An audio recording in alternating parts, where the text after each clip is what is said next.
Para grabar. Ahí estamos, perfecto. Bueno, muy bien. Entonces, hecha esta aclaración inicial que ustedes me terminaron ahí de esclarecer con temas de traducción, que a mí, como les digo, nos vamos a centrar un poco más en eso la semana que viene cuando hablemos sobre la YT. Vamos a avanzar un poco.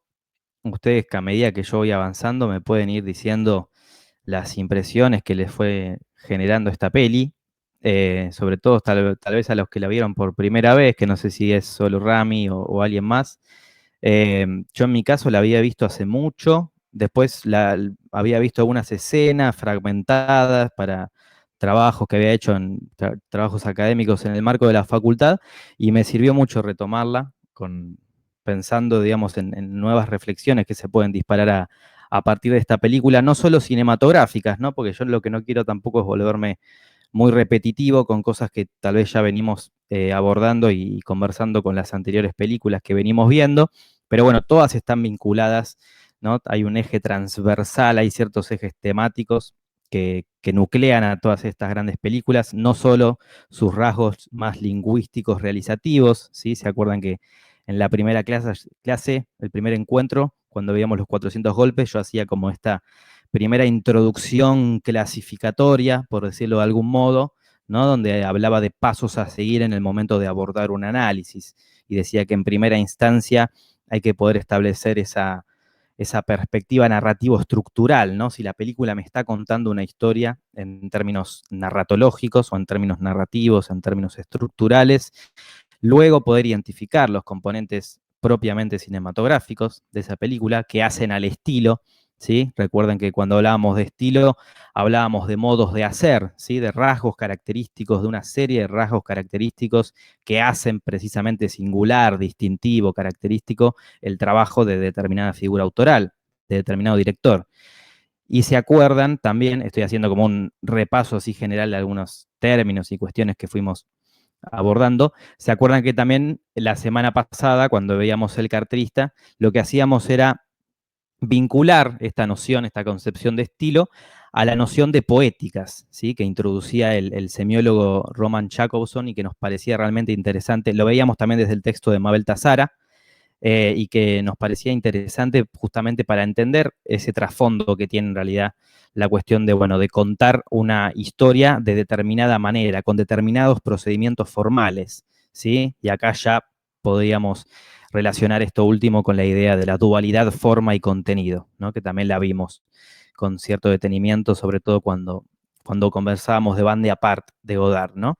Bueno, muchas de estas cuestiones obviamente se tocan permanentemente en todas estas películas, esta no va a ser la excepción, pero en este caso, bueno, acá lo que estoy compartiendo en la placa lo saqué de esta página de internet, donde a veces entro a leer algunas críticas y textos de análisis que están interesantes las interpretaciones que hacen, pero como una especie de primera búsqueda, ¿no? De estos sentidos referenciales y explícitos, precisamente el valor narrativo estructural, si es que hay una historia y dentro de esa historia, de esa estructura narrativa inicial, qué principales temas, tópicos, ¿no?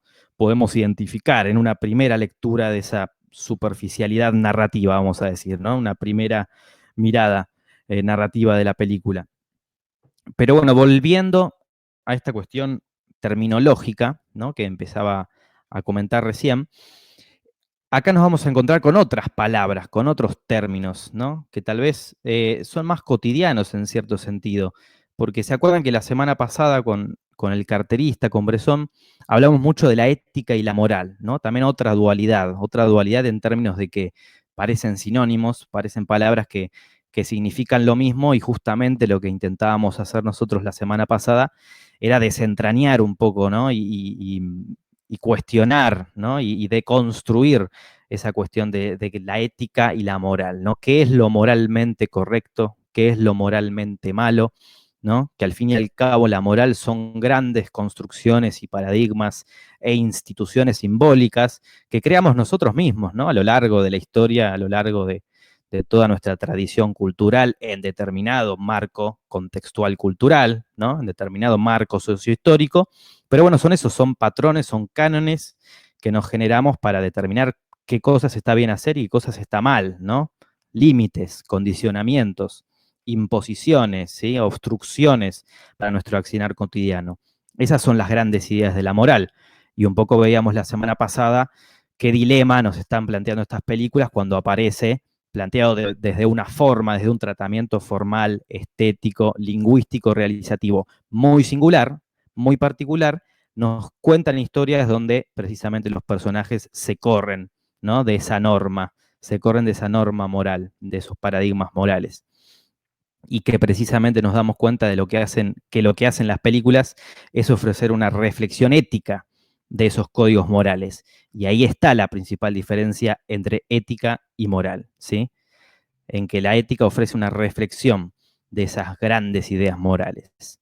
Bueno, esto veíamos un poco la semana pasada y hoy, si bien vamos a hablar un poco de la moral, porque es un eje transversal de todas estas películas como tema social, simbólico, hoy vamos a remitir en principio a términos que son mucho más cotidianos, ¿no? Como lo son la idea del recuerdo y de la memoria.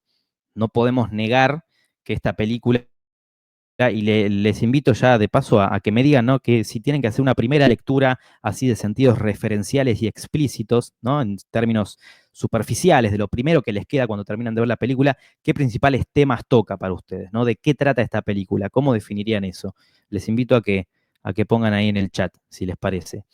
Pero sin dudas, yo hablaría del recuerdo y de la memoria, ¿no? En principio, ¿no? Como para nombrar dos palabras, dos términos que son muy cotidianos, ¿no? Digo, todos los días estamos acordándonos de algo, todos los días vemos una película, algo en la tele, conversamos con alguien, vemos una foto en las redes, ¿no? Hoy en día que estamos permanentemente comunicándonos virtualmente y eso nos reenvía, ¿no? Y nos remite a algún momento, alguna vivencia, alguna persona, ¿no? Algún amor, algún afecto.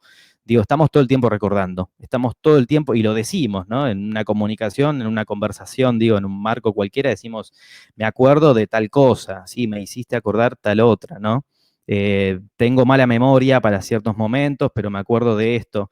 Bueno, en fin, es algo realmente cotidiano, realmente común, de todos los días, a lo que estamos acostumbrados a nombrar, pero que muchas veces tal vez no nos detenemos a ver cómo se trabajan esos conceptos tan cotidianos desde la forma fílmica, la forma audiovisual, vamos a decir. Sin dudas, la moral, la ética y la moral, que veíamos más que nada la semana pasada, también son cuestiones cotidianas, ¿no? Todo el tiempo, permanentemente, estamos actuando de acuerdo a determinadas normas y paradigmas morales para poder vivir en digamos, vivimos a base de convenciones, porque somos seres culturales que creamos, ideamos estas convenciones para poder habitar el mundo que nos rodea, ¿no? Pero son cuestiones que las hacemos inconscientemente, ¿no? Las hacemos y respetamos y perpetuamos esos códigos morales sin darnos cuenta de que lo estamos haciendo. Y yo creo que con estas otras cuestiones que tienen que ver con el recuerdo, con la memoria, con el olvido, ¿no? La concepción de olvido, tampoco nos detenemos a pensar siempre conscientemente en cuánto acarrean, digo, cuánto significan estos términos, pero sin dudas es algo a lo que estamos habituados a hacer, ¿no? A recordar, vamos a decir, que es, a fin de cuentas, creo yo, el eje principal, ¿no? Si queremos hacer un desglose temático, ¿no? De esta película, sin dudas tenemos que hablar del recuerdo, de la memoria, del olvido, ¿no? No sé qué les parecerá a ustedes. Pero bueno, entonces tenemos esta primera frase, ¿no? Este primer extracto que les traje acá, que plantea una suerte de síntesis de todo lo que vamos a estar viendo. Fíjense, dice, como digo, lo saqué de un sitio web, ¿no? No lo escribí yo esto, pero dice, dos personajes sin nombre, o todo lo contrario, Hiroshima y Nevers, ¿no? Los dos contextos geográficos en principio que a la vez nos vamos a dar cuenta a medida que va transcurriendo la historia que se representan, ¿no? En los dos personajes, en los dos protagonistas. Uno va a ser Hiroshima, el japonés, el amante japonés, y ella, la protagonista, va a ser Nevers, ¿no? Dos ciudades, dos supervivientes. Es en esta parte donde Resné, Alain Resné, el director que nos tiene hoy acá conversando de esta película, juega con el director. Sin explicar la historia de forma lineal, el efecto que produce es devastador, con continuas alusiones a la guerra, ¿no? Acá hace una mención de esta fusión en la que nos vamos a detener más adelante, ¿no? Irónica de que ella fue a filmar un film sobre la paz, ahí en ese contexto tan bueno, con tanto vestigio de la guerra, ¿no? Hiroshima. Conocemos la historia de Nevers, de ella, y el por qué no puede entregarse a su nuevo y desconocido amor, Hiroshima. Una historia que puede ser continuamente cuestionada. Primero, por la evolución emocional que sufre la protagonista a medida que es casi forzada a quedarse por el japonés, ¿no? Que insiste para que ella se quede, para que ella cuente la historia, insiste con que la ama, etcétera. Segundo, por la historia en sí, que cuenta ella, ¿no? Una desquiciada, dice acá la página, una desquiciada por haber perdido a su gran amor, una desquiciada por la guerra. No se trata, al fin y al cabo, exclusivamente de la historia de dos amantes, sino de la historia de la humanidad, un gran testimonio intemporal de las atrocidades de la guerra. Bueno, una posible lectura, ¿no? Que quería compartirles así como para empezar, para no hacer siempre esto de compartir una suerte de sinopsis, que yo ya les dije que me parece que es un ejercicio creativo muy interesante, ¿no? Lo de para estas películas tan complicadas de resumir, de sintetizar, de encontrarle eso, ¿no? Una manera de definirla en pocas líneas. Siempre es divertido buscar sinopsis de diferentes sitios web, de diferentes fuentes. En este caso no lo hice, traje esta suerte de reflexión así temática, pero bueno, como para empezar con algo, y a sabiendas, ¿no? Dando por sentado que ustedes vieron la peli y que ya tienen un poco de idea de la progresión dramática, ¿no? De qué les va pasando a estos personajes a medida que avanza el relato.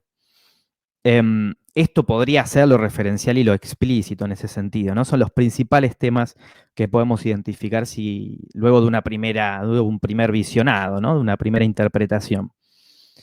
Bueno, acá incluye una breve presentación del director, ¿no? De Alain Resnais.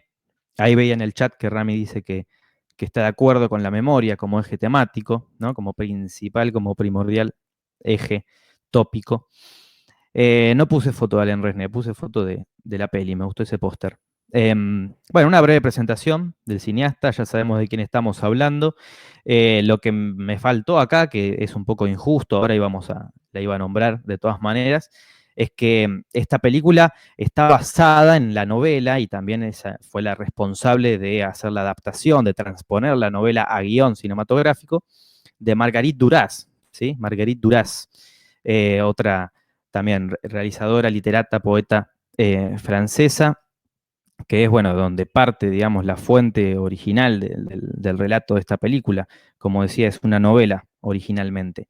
Y lo que hace Alain Resnais es transponerla al lenguaje audiovisual, ¿no? Hay todo otro trasfondo, hay otra historia por detrás, no sé cuánto es cierto, cuánto es verdadero de las cosas que se debaten sobre cómo decidió Alain Resnais llevar al cine esta película un poco ideada, ¿no? Craneada, gestada desde Marguerite Duras, pero no me voy a detener mucho ahí porque desconozco, pero bueno, sí es importante aclarar eso, ¿no? Y la cuestión de esto, ¿no? Que funciona como la película inaugural también de esta corriente en paralelo, ¿no? Que era la de la Rive Gauche francesa, como ustedes ya ahí me corregían, no me acordaba si era izquierda o derecha.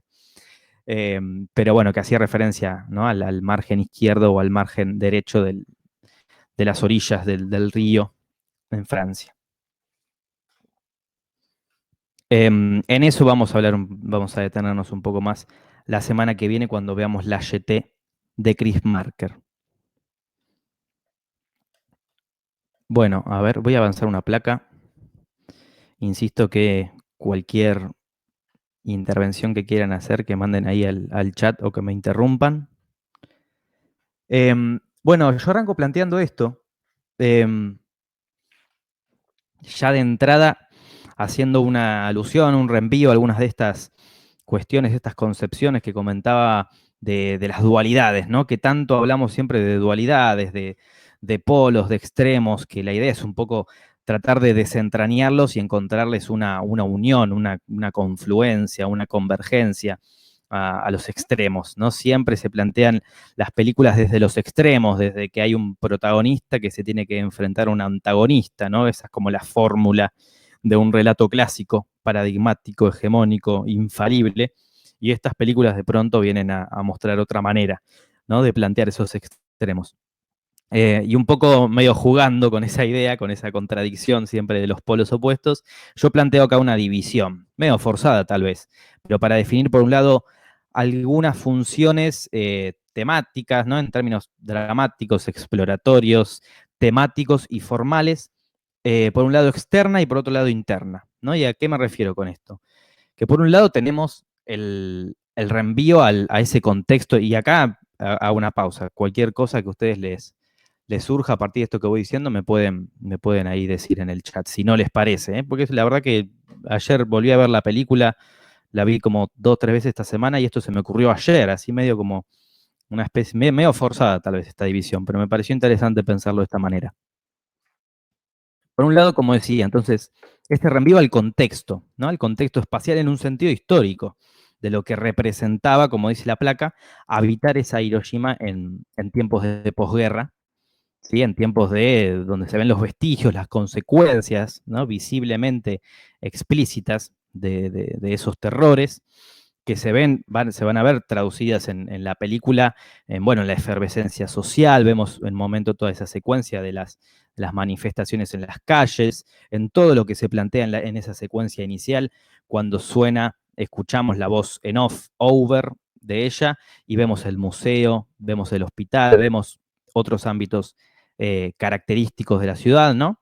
Y por qué no en el cine, ¿no? En el cine en sí mismo como medio discursivo. Ella fue ahí a grabar, ella actriz, ¿no? Fue ahí a grabar una película, un film sobre la paz en Hiroshima, ¿no? Y esto se presenta como una gran contradicción irónica que a la vez resignifica esta cuestión de la representación contextualizada y situada de las narrativas bélicas, ¿no? Sobre la guerra, que remiten de algún modo a la guerra, ¿no? No es casual, no da lo mismo grabar una película sobre la paz en cualquier territorio. Ahí entra en juego el anclaje temático con la realidad histórica reciente de determinada región geográfica territorial, ¿no? Em, entonces yo digo que es externa y temática, ¿no? Que aborda más la cuestión de contenidos y de temas, porque se evidencia, como decíamos, más en la primera secuencia inicial, donde vemos estos lugares, tenemos como un recorrido de la ciudad, ¿sí? Una ciudad que se muestra sombría, gris, fantasmagórica, ¿no? Si queremos ser un poco más extremos. Y en otros momentos donde también se muestra toda esta devastación, también en Nevers, en Francia, ¿no? Que es la historia a la que ella remite con su relato posteriormente. En cierta manera, todas estas primeras inclusiones que cumplen una función como medio más externa, de mostrar el contexto externo, tienen cierta perspectiva, cierto tratamiento documentalizante, ¿no? Como dice ahí la placa, o de hacer referencia a la transparencia. ¿Se acuerdan que también veíamos estos ejes la semana pasada? También a partir de las lecturas que ofrecía Mabel Tazara, un texto que no me acuerdo si se los compartí, si no me hacen acordar y se los comparto, ¿sí? El enlace. Pero se acuerdan que ella hablaba de este eje de transparencia y de opacidad, de referencialidad y representación y de poeticidad, ¿no? Y si bien no podemos negar que en esta película hay vuelo poético, ¿no? De hecho, yo creo que es una película mucho más poética que referencial, en el sentido de que no hace mucha referencia a una historia que podríamos ver, podríamos, digamos, reconocer como verosímil, como creíble, ¿no? Como realista en términos referenciales, pero sí transparente, ¿no? Y no tan opaca. El otro eje, que es transparencia y opacidad, porque la opacidad tenía que ver, implicaba esta cuestión lúdica del juego con el dispositivo del cine, que veíamos de manera muy palpable en el cine de Godard, por ejemplo, ¿no? En Bande Apart, con esa mirada a cámara, con esa interrupción del sonido de la banda sonora. Si bien hay algunos juegos de opacidad, podríamos decir, obviamente, es muy difícil encasillar en estas categorías a estas películas. Insisto con la cuestión de que los extremos y los compartimentos estancos, las categorías son muy híbridas, no se mezclan mucho, realmente es difícil dividir. Pero bueno, sin dudas podemos hablar de transparencia, ¿no? De mostrar la realidad, de un cine que apuesta a mostrar la realidad, a explicitar de alguna manera esas atrocidades, ¿no? de la guerra. Eh, y por otro lado, ahí decía Fernando, podría pensarse esta doble función desde la memoria como eje temático también, sin dudas. Yo acá no metí el tema de la memoria en principio, porque estábamos hablando, estoy hablando más de lo que se ve, ¿no? De lo que se ve explícitamente, sin meternos todavía de lleno en lo que plantean dramáticamente los personajes, ¿no? Lo que les pasa a los personajes con la memoria, principalmente a ella. Que eso sí tal vez entre más en juego en esta segunda instancia, en esta segunda función, ¿no? Más interna, más formal, decía yo, porque no hace tanta referencia al tema, o digamos, a partir de estos procedimientos formales, de esta presentación de estos personajes, de esta internalización que tenemos en la cabeza de ella, ¿no? En la mentalidad de ella, es a partir de eso que llegamos a definir el tema, ¿no? Lo externo, esa perspectiva que se muestra de manera transparente y documentalizante cuando se nos muestra la ciudad, cuando se nos reenvía a Nevers, a Francia, ¿sí? Cuando ella cuenta la historia del amante alemán. Digamos que siempre es importante tener en cuenta esto de que a partir, ¿no? Un pasaje de lo interno a lo externo, en términos de funcionalidad dramática y de conexión hasta empática con los personajes, ¿no? De cómo nos relacionamos nosotros como espectadores con los personajes, siempre se va a pasar del cómo al qué, ¿no? De la forma que da cuenta a un contenido y a un eje temático particular. En esta manera creo que es interesante entender, por eso yo hablo de una división, una doble función un poco contradictoria o indisociable en este sentido, ¿no? En que para poder ver esa ciudad devastada, arrasada, ¿no? Todas las consecuencias, todos los vestigios de esa guerra, una ciudad que parece inhóspita, ¿no? Parece desvitalizada, por más de que se nos muestren a todas estas personas, a transeúntes, actividades que llevan a cabo los personajes en la ciudad. Por más que se nos muestre todo eso, parece una ciudad que está en pausa, ¿no? De alguna manera. Se nos muestra así, visiblemente. Y todo eso es posible gracias a cómo se va hilvanando este conflicto interno que empiezan a tener los personajes, ¿no? Cómo se muestra este drama de estos dos amantes que se acaban de conocer, ¿no? Este amor repentino, podríamos decir. Como dice ahí en la segunda parte de la placa, ¿no? Los atisbos y los retazos de memoria fragmentada y extraviada que ella empieza a exponer, ¿no? Que ella empieza a contarle a él, el japonés, que circunscribe de alguna manera el conflicto principal de la película, ¿no? Lo que le ocurre a ella internamente, en su psiquis, pero que a la vez es un entramado que cumple esta función dramática más interna, más íntima, introspectiva, ¿no? Sintomática, reprimida. ¿Se acuerdan cuando hablábamos de esos sentidos reprimidos, de eso que no se quiere decir, pero que está, ¿no? A partir de, bueno, de la insistencia, ¿no? De él. Pero es a partir de eso que conocemos, terminamos de conocer esa ciudad, ¿no? Es a partir de eso que se abre paso a este tratamiento que decía yo ahí en la primera parte, más de índole documentalizante, ¿no? Se pasa a ilustrar y a representar en imágenes de alguna manera eso que ella relata internamente, que se le va escapando de alguna manera, ¿no? Ella no lo quiere decir, es casi en contra de su voluntad, pero al mismo tiempo es inevitable, ¿no? Al mismo tiempo es inevitable empezar a tomar esa postura casi confesionaria, confesional, ¿no? Mejor dicho. Por más de que ella en principio no quiere recordar, se vuelve inexorable. Dice Rami en el chat, se puede ver la función externa a partir de lo que Deleuze dice sobre la memoria colectiva en esta película. A ver, ¿nos querés contar, Rami, a qué refiere Deleuze? Porque yo la verdad que no. Dice que Resné, ahí me dice, buenísimo. Dice que Resné comienza con la memoria colectiva con imágenes de los campos de concentración. Sí, recordemos también que Alain Resné ya había trabajado, ya había abordado este tipo de ejes temáticos en Noche y Niebla, ¿no? Un cortometraje que si no vieron, bueno, se los recomiendo. No me acuerdo ahora exactamente de qué año es Noche y Niebla. ¿Alguno sabe? No. Noche y Niebla del 56, 2 o 3 años anterior a este. Bueno, también donde abordaba el tema de los campos de concentración, ¿no? Y la actividad en los campos de concentración. Sí, sin duda está esta representación, ¿cómo podría llamarlo? Bueno, este relevamiento, ¿no? de los personajes, un poco ya lo hablamos cuando hablábamos de esta idea de recorte y de concepto, ¿no? Esta cosa medio sinecdótica de decir que al fin y al cabo todas estas historias forman parte o son evidencia, ¿no? De un contexto, de un concepto genérico de toda una población, ¿no? Es una mirada cultural.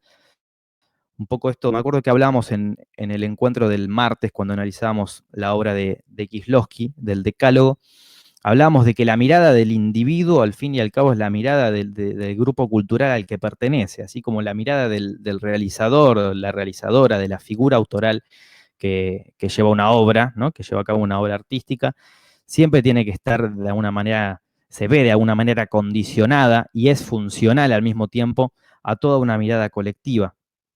Y en este caso, eso también es súper importante, ¿no? Porque los personajes, fijémonos que finalmente van a tener un poco estos nombres, ¿no? Ella va a estar representada en esa contextualización espacio-temporal, geográfico-territorial de Nevers, ¿no? Francia, en aquellos años en que la Francia estaba invadida por el nazismo, y él va a ser Hiroshima, va a ser esa representación contextual, ¿no? Sociohistórica de la Hiroshima, de esa Hiroshima, ¿no? De la Hiroshima de 1959, que es el año en el que nos está situando narrativamente la película. Entonces, digo, me queda pensando en esto a partir de esto que comentaba Rami de Deleuze y la memoria colectiva, ¿no? Y me parece que también ahí entra en juego esto de, bueno, del traspaso o del pasaje de lo interno a lo externo. También es eso. La mirada individual que se vuelve colectiva, que se vuelve cultural, digamos, ¿no? Bueno, no sé si se entendió esta acotación que hacía, pero bueno, me hizo pensar acá las cuestiones que conversaban Fernando y Rami en el chat. Muy bien. A ver, avanzo un poquito entonces con la próxima placa, donde la idea es hacer una pequeña mención al valor del montaje, ¿no? Creo que va por ahí lo que plantea Deleuze en Imagen-Tiempo, dice Rami. El texto de Deleuze. Bueno, bien. El montaje. Una breve mención, ¿no? Como para hacer como una suerte de reivindicación del uso del montaje en esta película y para dar cuenta, y obviamente está conectado, traté de darle un ordenamiento, está conectado con esto que terminábamos diciendo, ¿no? En el punto anterior, de que al fin y al cabo siempre es la forma lo que evidencia, lo que da cuenta del contenido y lo que termina condicionando los sentidos de la obra. Entonces, si vamos a hablar del montaje, tenemos que hablar del cómo, ¿no? De cómo se estructura, de cómo se estructura compositivamente, ¿no? Una película. Entonces ya tenemos los ejes temáticos definitivos y definidos, pero lo que resta es identificar e interpretar y detectar cómo se van articulando, ¿no? Estos ejes temáticos para que podamos decir, esta película trata de la guerra, ¿no? Trata de cómo se ve, cómo se palpa la guerra, inclusive muchos años después, en una de los contextos geográficos territoriales más afectados luego de, bueno, de la atrocidad que generó la guerra. Y cómo eso sigue repercutiendo también en la mirada de los supervivientes, ¿no? Que en este caso es esta pareja, que trata de encontrar un refugio en ese amor, en ese afecto repentino que empiezan a sentir, ¿no? Porque no deja de ser una relación así como muy espontánea, muy del momento. Todo eso se presenta de una manera determinada, a partir de un tratamiento desde el montaje determinado, que es lo que le termina otorgando siempre el ritmo a la película, ¿no? Fíjense que en este caso tenemos una película de un ritmo bastante lentificado, ¿no? Son dos personajes que prácticamente sostienen un diálogo a lo largo de toda la extensión, ¿no? De toda la duración que se extiende el audiovisual en un contexto, en un mismo contexto espacial, territorial, donde después, bueno, van variando, ¿no? Los vemos en una habitación de un hotel, los vemos después en la calle, los vemos también en un bar, pero en las calles mismas de la ciudad, pero en realidad la situación en términos narrativos es una sola, ¿no? Y lo importante es cómo, digo, lo interesante, lo significativo está en estos saltos temporales, ¿no? En esta suerte de flashbacks a la vez distorsionados, ¿no? Y condicionados porque pasan por el filtro personal de ella, ¿no? Pasan, digo, por el filtro personal de ella, y de alguna manera nosotros como espectadores confiamos ciegamente en su mirada, ¿no? En cómo ve ella los hechos, en cómo nos transmite ella los hechos, los recuerdos, esos fragmentos de memoria, esos pedazos de memoria de aquel amor, de aquel amorío, de aquella aventura con el soldado alemán en tiempos en donde era algo ilícito, inmoral, impúdico, ¿no? Relacionarse con el enemigo, todo lo que eso implicaba. Y todo eso se muestra a partir de un montaje que es fragmentado, ¿no? Que es el recurso primordial en esta película. En una película que, como ya un poco anunciaba y anticipaba, tiene este tinte tan literario, ¿no? Tan poético, tan lírico, transmitido a partir de las palabras, de un diálogo constante entre dos personajes. Y todo eso es gracias a la pluma de Marguerite Duras, vamos a decir, ¿no? De alguna manera, muchos textos que leía por ahí decían que Marguerite Duras termina opacando un poco, ¿no? La labor de Resnais como cineasta, y que es una película que al fin y al cabo es de ambos, ¿no? Porque es muy interesante la cantidad de cuestiones formales, prácticamente formales, que se pueden identificar en el guión en términos de puesta en escena, en términos de aspectos lingüísticos, técnicos, realizativos, por más de que, por más, ¿hay alguien quería hablar? Perdón, empecé a escuchar recién algo.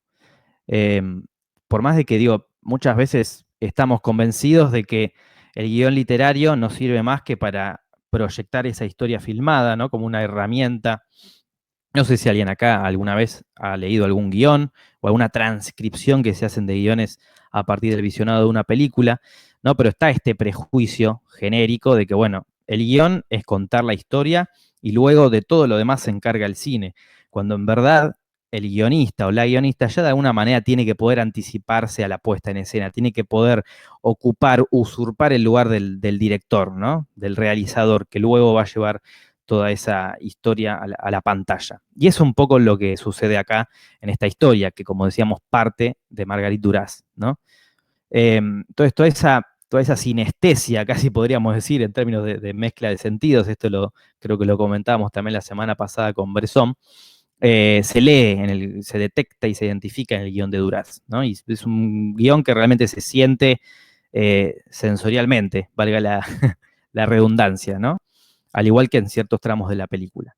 Entonces, todo esto, de alguna manera, se tiene que ocupar el montaje, ¿no? Por eso me interesaba la reivindicación del montaje.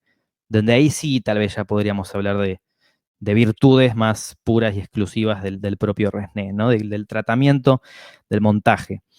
Eh, que se presenta esto, ¿no? Como dice ahí la placa, como un vaivén, como un eje inestable, explicita toda esa inestabilidad, todas esas memorias fragmentadas, atravesadas, laberínticas, que nos empieza a compartir a nosotros como espectadores a través de la mirada de ella, ¿no? Hacia el amante japonés, ¿no? Esos momentos que parecen cruentos, que parecen dolorosos, ¿no? Pero que a la vez, obviamente, entrañan cierta nostalgia, cierta felicidad, cierta contradicción, porque eran momentos felices, porque ella estaba recordando un amor, ¿no? Yo creo que esa contradicción se ve plasmada en el montaje, que ese es uno de los logros de la película. Creo para mí, esto ya es una opinión muy subjetiva, muy personal, porque no deja de ser eso, todo esto, transmitirles una interpretación, un abordaje interpretativo propio. Para mí los mejores momentos de la película son esos, ¿no? Son esas fragmentaciones, son esos saltos, son esos puntos de quiebre donde la vemos a ella distinta, ¿no? Ella que en su apariencia se muestra todo el tiempo como confiada, segura de sí misma, vital, ¿no? Como vital, como pura, como bondadosa, y tenemos estos saltos, ¿no? Propios que hacen evidencia, digo, de cómo funciona la memoria, cómo funciona la complejidad, los laberintos de la memoria, la complejidad del funcionamiento de la psiquis humana. Y eso se evidencia en el montaje. Yo creo que el montaje termina funcionando como esos movimientos y esas articulaciones análogas al funcionamiento de la mente, ¿no? Que es un devenir muchas veces desequilibrado, descontrolado, imposible de anticipar, imprevisible, ¿no? Sobre todo cuando hay hechos, hay sucesos recientes que son duros, que son dolorosos, que son cruentos, como muestra esta película, ¿no? Y no solo la guerra en un sentido, como decíamos hace un ratito, externo, global, ¿no? Común a toda la sociedad en términos universales y globales precisamente, sino también en términos de historia personal, ¿no? De vivencia personal. Realmente ella había vivido una situación traumática, ¿no? Trágica, en ese ámbito que ya era trágico y traumático de por sí. Entonces ahí está toda de alguna manera, el compromiso realizativo, podríamos decir, que tiene que plantear, tiene que poder plasmar y trasladar eh, Resné al montaje. Yo creo que se vale del montaje en ese sentido. Ahora voy al chat a ver si había algún comentario.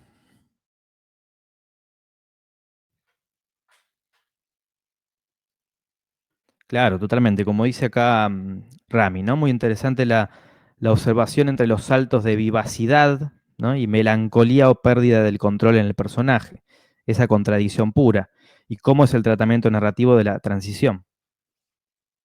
Porque inclusive, como decíamos un poco recién, ya es una contradicción en sí misma lo que ella vivió. Estaba viviendo un amor, ¿no? En aquella aventura que había tenido con el soldado alemán, era una situación de amor, una relación muy enérgica, muy vivaz, ¿no? Que tenía toda esa, muy apasionante, y al mismo tiempo la contradicción bueno, de la prohibición, de lo clandestino, de lo ilícito, de lo inmoral, ¿no? Todo el tiempo va a estar la cuestión de la moralidad, de la moral, ¿no? Como gran impedimento, como gran obstrucción, como gran obstáculo, pero que al mismo tiempo lo vuelve atractivo, lo vuelve más sugerente.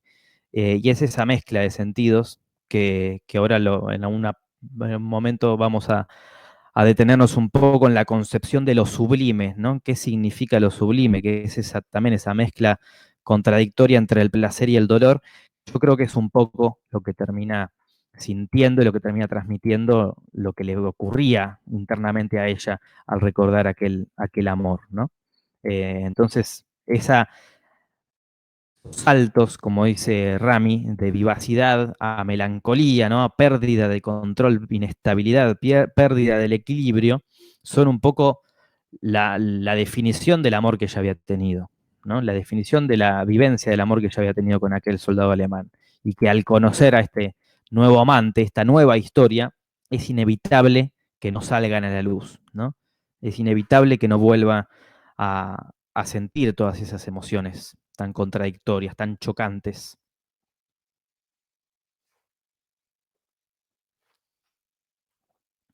Y bueno, a propósito de eso, entonces, acá me detenía un poco a citar a Freud, ¿no? Simplemente una frase, una idea. Acá no ofrezco casi en ningún momento un abordaje teórico muy arduo, ni muy complejo, ni muy obtuso, pero bueno, es una idea de Freud que muy repetida, ¿no? Y que yo creo que es importante para encontrar en esta película cómo se evidencia la cuestión del olvido y la cuestión del recuerdo, ¿no? Freud dice, no existe el olvido, sino la represión. ¿Qué es lo que existe? Por ende, la psiquis, ¿no? La mentalidad propia, la instancia psíquica que podríamos encontrarla, podríamos identificarla en la instancia psíquica del super yo, ¿no? Esa fuerte carga moral que traduce todas las convenciones propias de la sociedad. ¿Se acuerdan que la semana pasada hablábamos de las convenciones morales implícitas, por un lado, ¿sí? Son todos esos acuerdos morales, ¿no? Que vamos construyendo día a día, diariamente, y todos, por otro lado, esas convenciones morales explícitas, ¿no? Lo que podemos ver manifestado y expresado en, por ejemplo, el Código Penal, la Constitución, las reglamentaciones propias de determinada región geográfica, ¿no? Entonces, todas esas cargas morales son las que entran en funcionamiento internamente, mentalmente, que podemos de alguna manera sintetizar en la instancia psíquica del super yo. Todos esos cánones, esos modelos de comportamiento, de actitud, que no pueden ser, lógicamente, violentados ni quebrantados, ¿no? Ni traspasados. ¿Por qué? Porque de otro modo vamos a sentir una culpa muy grande, ¿no? Como dice ahí la placa, ¿no? Va a reflotar y va a explotar toda esa acumulación de angustia y de pesar que nos genera culpa. por traspasar esos límites, ¿no? Por violentar esos límites. Ahí es donde se libera el ello. El ello que incluye toda la cuestión, todas las pulsiones agresivas instintivas, ¿no? El protonarcisismo primario, dice Freud. Todas aquellas pulsiones primitivas que forman parte de nuestra humanidad y que no son innatas, ¿no? Que tiene que ver con lograr la satisfacción de nuestras necesidades. Todo eso es lo que explota una vez que se genera toda esta sobrecarga moral en nosotros. Si queremos hacer una transposición de esto a la película, y a mí me parece pertinente, porque ya de entrada se nos está planteando desde el montaje, como decíamos recién, cómo funciona de manera tan fragmentada, ¿no? Y descontrolada la interioridad problemática de ella. Ya de entrada tenemos la cuestión de la memoria como un conflicto en sí mismo, como un conflicto interno, el poder recordar, ¿no? Traspasado eso a estas articulaciones de montaje con saltos temporales, con distorsión de la cronología, ¿no? Y de la linealidad de la película. Entonces podemos hablar de alguna manera de esto de que el hecho, ¿no? De conocer al arquitecto japonés, al amante, como dice ahí la placa, es una representación simbólica de la Hiroshima, del contexto, sin dudas, ¿no? Y eso implica para ella aquel hecho, aquel impulso que la lleva a querer liberar esos recuerdos fragmentados, ¿no? Turbios, penumbrosos, dice ahí la placa, ¿no? La liberación en sí misma de la instancia psíquica del ello, del pesar, de lo agresivo, ¿no? De lo reprimido, de lo sintomático, de aquello que está oculto, que está aprisionado por la psiquis, ¿no? De aquello que está negado por esas barreras morales que nos controlan. Pero, ¿por qué? Porque son instancias, pasajes de memoria que resultan, al fin y al cabo, nocivos y agresivos para la estabilización moral del ser humano. A ella no le hace bien, en términos morales, recordar ese amor. Pero al mismo tiempo sí, es algo que necesita, es algo que se vuelve indefectible una vez que conoce a un nuevo amor, ¿no? Esta nueva oportunidad de conocer a alguien. Entonces, es interesante retomar esta idea de que el olvido no existe, de que lo que existe es la represión, ¿no? Existe el ocultamiento, existe una suerte de obstrucción, se bloquean, ¿no? Ciertos retazos de memoria, ciertos momentos, porque luego de la tragedia, los mecanismos, podemos decir, automáticos, ¿no? De nuestra mente, buscan lograr este ocultamiento. Pero ese ocultamiento significa que están precisamente bien ocultos en nuestro ser. Por lo tanto, nunca están olvidados, nunca van a estar abandonados del todo. Nuestra interioridad problemática, ¿no? Que podemos ver evidenciado en ella, psíquica, mental, ¿no? Sabe muy bien que algún día van a reflotar esos males, esos pesares, esos recuerdos contradictorios, ¿no? La contradicción en sí misma, como decíamos recién, porque ella siente pesar y tristeza, pero también nostalgia, también añoranza, ¿no?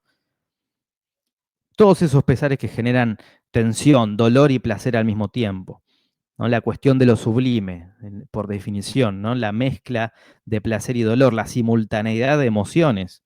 Eso es recordar un amor que fue tan importante para ella en su vida, ¿no? En la historia reciente de su vida. Por lo tanto, esos recuerdos que se encuentran, como decíamos acá, entre lo cruento, lo angustiante, se cobijan bien internamente dentro de ella hasta que en algún momento explotan y salen a la luz, ¿sí? Desencantados por esas barreras morales, aprisionados, acumulados, digamos, todo este pesar acumulado, en algún momento tiene que salir a la luz. Y ahí es cuando se llega a esta, como dice ahí la placa en el cierre, ¿no? A esta humillación, a esta degradación de nuestra propia sustancia humana, ¿no? De nuestra propia condición humana. Ahí subyace, dicen muchos autores, la obscenidad, ¿no? La obscenidad del super yo, que condena y sentencia al yo, ¿no? Y que impide llegar a un equilibrio sano en términos psíquicos. En muchos sentidos, eh, como decíamos, ¿no? Son los códigos morales de la sociedad, que obviamente incorpora nuestra mentalidad, nuestra interioridad, los que terminan siendo perjudiciales, ¿no? Porque nos enfrentan con nosotros mismos, nos hacen condenarnos, nos hacen sentir vergüenza, humillación por sacar a la luz, por desempolvar esos recuerdos oscuros, ¿no? Eh, Esto es de alguna manera lo que psíquicamente estoy tratando de encontrarle una definición, de desentrañar cuestiones que podemos definir en 2 o 3 palabras, en 2 o 3 ideas. La idea es poder ir un poco más allá, profundizar un poquito más y tratar de entender qué es lo que le pasa a ella mentalmente, ¿no? Y por qué es tan compleja la interioridad de la mentalidad, el funcionamiento de la mente humana, porque también esa es una de las ideas que podemos sin duda inferir de la película, ¿no? Nos está hablando de cómo funciona la mente, nos está hablando de cómo funciona de manera totalmente fragmentaria, ¿no? Y ambigua y contradictoria y ambivalente la mentalidad humana, ¿no? Y así como también nos habla, como dice Rami acá, de un duelo, ¿no? De poder superar ese duelo que parece eterno, parece nunca poder ser superado, parece perdurable, ¿no? Así como la guerra. Siempre va a ocurrir de alguna manera un acontecimiento, un suceso que genere un quiebre interno en el personaje y que lo haga volver, que genere esa repetición turbulenta, ¿no? Como para volver de nuevo a nombrar una concepción de Freud, cuando habla de repeticiones turbulentas, de traumas que se repiten, ¿no? De reminiscencia. Hay un hecho que nos reenvía y nos remite, digamos, y nos hace referir a algún acontecimiento turbulento del pasado. Entonces se genera esa repetición turbulenta, ¿no? Está ahí en ella, transpuesto no solo en la cuestión del amor, de aquella aventura que tuvo con el soldado alemán, sino la guerra en sí misma, ¿no? Esa cuestión del trauma vinculado al contexto bélico general, ¿no? Como dice Fernando, justamente, sí, de superar el duelo de la guerra en general también, ¿no? A un nivel, como decíamos, individual y también sociocultural en términos de contexto, en términos globales, ¿no? De lo que generó la guerra en términos globales. Pero bueno, me parecía interesante y ahora avanzamos un poquitito más y ya pasamos a otra cosa. Me parecía interesante detenerme un poco en esta cuestión de las instancias psíquicas que hacen funcionar nuestra mente de alguna manera y que la película, tomar nota, porque la película también nos está hablando de esto. Em, Decíamos entonces que no existe el olvido, ¿no? Que todo está, a fin de cuentas, condenado a repetirse. Existe la represión, existen esas barreras, esas capas de ocultamiento que nos hacen querer dejar ahí atrás algún hecho trágico, ¿no? Alguna vivencia trágica, traumatizante, perdón, pero nunca olvidarlo del todo, nunca abandonarlo, nunca sepultarlo del todo, ¿no? Y esto ocurre con cualquier suceso, con cualquier hecho, con cualquier experiencia, con cualquier persona, ¿no? Que forme parte de nuestra experiencia humana, de la vida en sí misma. Y acá entra un poco, vuelve de nuevo la cuestión de la contradicción, ¿no? Porque decíamos, claro, los códigos morales, ¿no? La presión interna que nos genera el super yo como instancia psíquica moral, al fin y al cabo es perjudicial para nosotros, ¿no? Para nuestro sano funcionamiento psíquico. Pero al mismo tiempo también es algo que tal vez se vuelve necesario, ¿no? Que también se vuelve bueno de un modo. En todo caso, ahí aparecen este tipo de objetos contemporáneos, como el cine, el discurso del cine, para generarnos esta confrontación con nosotros mismos, para enfrentarnos con nosotros mismos, ¿no? Para forzarnos a hacer una suerte de autocrítica constructiva, como dice acá, ¿no? De cuestionamiento del yo, de nosotros mismos. Por eso yo versus yo, ¿no? Para despertarnos, y esto lo dice también el propio Alain Resnais, no cité acá textualmente, pero lo dice en una entrevista que le hacían, después en todo caso les paso esa data, esa información, pero él mismo dice, ¿no? No importa cuánto tiempo lleve, pero me interesa llegar a esa interpelación, ¿no? A esa toma de conciencia de nuestros accionares más cotidianos, ¿no? Poder revisar, poder rever, poder hacer una relectura desafiante y provocadora de cómo actuamos cotidianamente, ¿no? El cine es de alguna manera esa visión, como decíamos, ¿sí? de desafiante, esa alternativa, sobre todo en estas películas, ¿no? Esa alternativa inmoral, impúdica, ¿no? Que nos muestra un reflejo distorsionado de la realidad. Nos muestra un espejo, un reflejo distorsionado de nosotros mismos. A menudo con ciertos extremos, exagerando ciertos aspectos. ¿no? Tenemos la cuestión irónica y contradictoria de ella que está grabando una película sobre la paz en este contexto tan simbólicamente particular que es Hiroshima, ¿no? Ahí está la dislocación, ahí está el juego irónico, burlón casi por parte de Alain Resnais, bueno, de Duras, ¿no? Entonces, es necesario llegar a esta dislocación, retomo ese término, ¿no? La dislocación de lo normalizado, de lo naturalizado, que nos haga repensar nuestra repetición inconsciente, automatizada y mecánica, ¿no? De las cosas que nos rodean. Poder preguntarnos a nosotros mismos, ok, ¿qué pasó en aquel momento de nuestra vida? ¿Cómo puedo retomar y repensar cierto comportamiento que llevamos a cabo en determinado momento cuando estábamos en relación con tal persona? ¿No? Que es al fin y al cabo la pregunta que se ve acá forzada a hacerse ella, ¿no? La protagonista. Ese tipo de reenvío se vuelve inevitable para ella. Es un cuestionamiento crítico del yo, de cómo se comportó ella en aquel momento. Y acá, lógicamente, entra en juego, como dice ahí en el cierre de la placa, ¿no? La cuestión que ya comentamos del recorte de un gran concepto o contexto, ¿no? Genérico. Un yo colectivo. Porque por un lado tenemos el yo que, en el universo diegético que nos proponen los realizadores, Duras y Resnais, pertenece a Nevers, Francia, y el otro yo que pertenece a Hiroshima. Cada uno de esos personajes va a hacer ese recorte del contexto espacio geográfico, territorial, temporal, global, ¿no? Del que estamos hablando, en el que nos estamos situando. Pero sin dudas hay un autocuestionamiento, una autointerrogación del propio yo. ¿Sí? En ella la podemos ver. Y es de alguna manera lo que indirectamente nos está proponiendo, ¿no? Y nos está impulsando a hacer Alain Resnais, sin dudas. Y bueno, todas las películas al fin y al cabo, ¿no? Pero a veces pasamos desapercibidas estas cuestiones que yo creo que son lo más valioso de las películas, que nos puedan dejar con alguna pregunta, con alguna inquietud, con algún interrogante, ¿no? Si no todos los interrogantes del mundo. Cuanto más existencialistas, mejor. Digo, nosotros tenemos que poder sentir cierta crisis hacia nosotros mismos, de nuestra propia identidad, casi una crisis identitaria, les diría, cuando nos enfrentamos y nos topamos con este tipo de películas, o por lo menos cuando nos proponemos ir un poco más allá, ¿no? Y enfrentar un análisis, una interpretación, una labor interpretativa, creativa, de elaboración de sentido a partir de los códigos que nos presenta la película, ¿no? Entonces, podemos decir, por un lado, sí, esta película nos cuenta, habla de la guerra, ¿no? Habla de una historia de amor de dos amantes en un contexto muy particular porque estuvo atravesado por la guerra.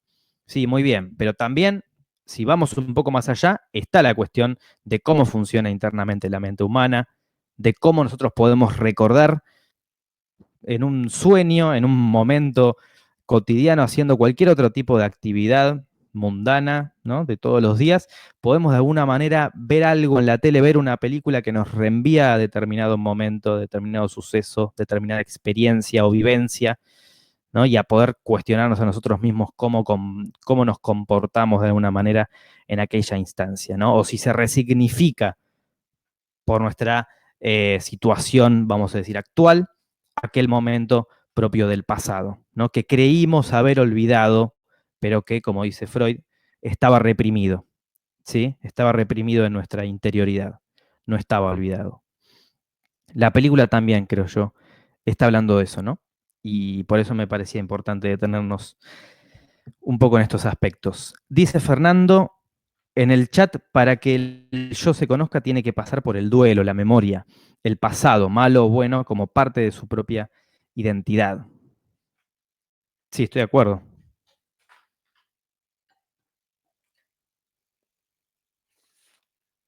Digo, nosotros, para terminar de reconocernos para terminar de reconocer nuestra identidad, digo, en la actualmente, cuando nos podemos a pensar en, bueno, qué somos, qué estamos siendo actualmente, en un sentido, de nuevo, más existencial, no es mi intención ponernos así de existenciales ni de filosóficos, pero cuando nos hacemos ese tipo de preguntas, tal vez frente a una película como esta, por lo menos eso me pasó a mí, tenemos que de alguna manera entender que tenemos una tradición en el mundo, ¿no? Tenemos que haber pasado tal vez por algún duelo de mayor o menor envergadura, tenemos memoria, tenemos que reconocer hechos del pasado, buenos o malos, sucesos, experiencias, más o menos traumatizantes, ¿no? En mayor o menor grado, digo, están todas esas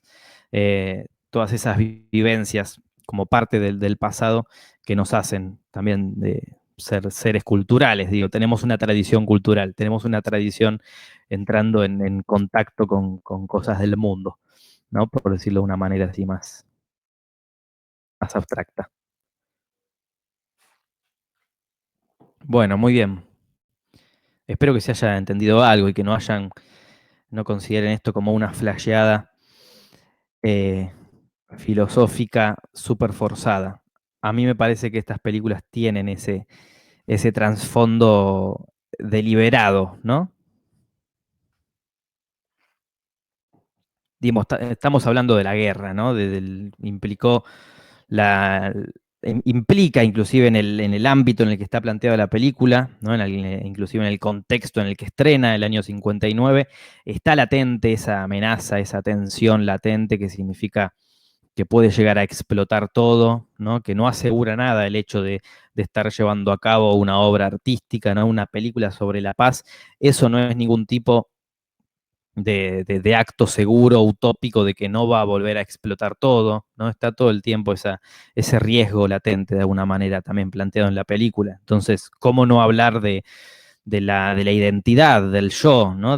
Si estamos en un contexto, estamos, digo, abordando una película que está planteada en un contexto donde está esa tensión, esa amenaza latente de la destrucción, de la inminente destrucción humana, ¿no? De la inminente destrucción de la humanidad, Guerra Fría, tensión nuclear, ¿no? Eh, entonces es inevitable hablar de esto, de cómo funciona el yo.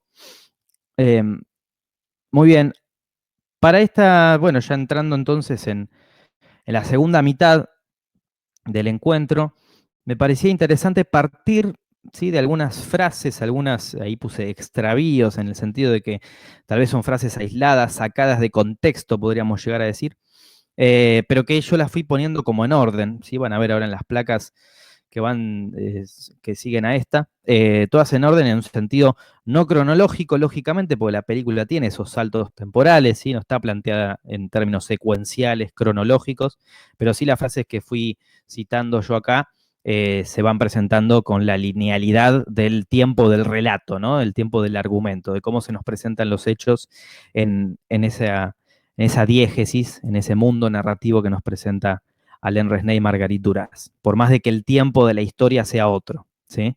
El tiempo de la historia obviamente es que primero aconteció aquella historia de amor en Nevers y luego este encuentro en Hiroshima. Pero desde la estructura del tiempo del relato se nos está planteando otro orden, ¿sí? De acontecimientos. Y bueno, esta frase la fui tomando de esa manera.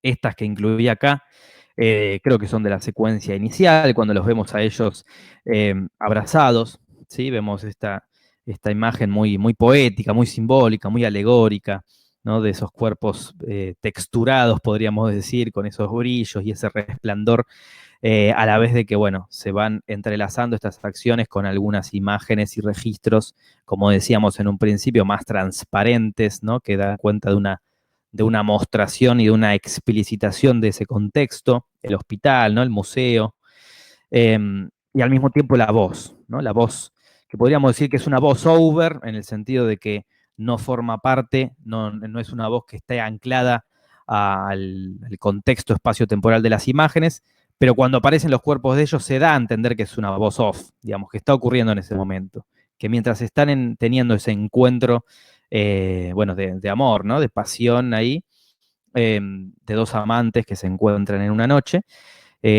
también se vuelve, divagan, digamos, la conversación hacia el contexto, hacia qué significa Hiroshima, qué vio ella en Hiroshima, qué no vio, ¿no? ¿Cuál es la percepción de él y cuál es la percepción de ella?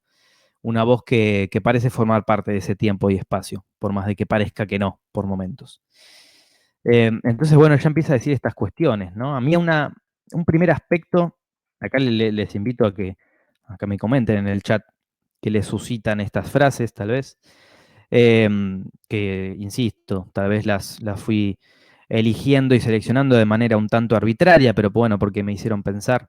a partir de eso y me parece que esta es una película que amerita detenernos en las frases y en las palabras, como decía, es una película muy literaria, muy poética, el poder del simbólico del diálogo, ¿no? Es casi lo más importante, más allá de las cuestiones del montaje que comentábamos.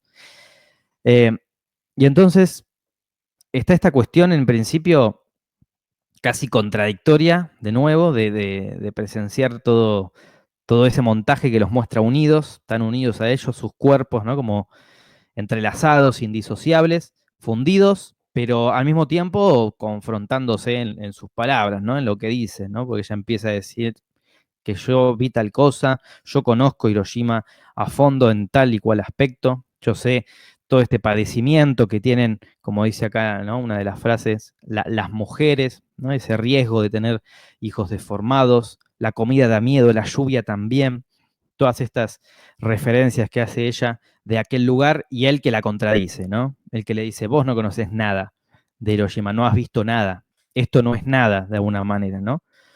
Querer extremar su postura al respecto de, bueno, de un convencimiento que está mostrando ella, que para él no es tal.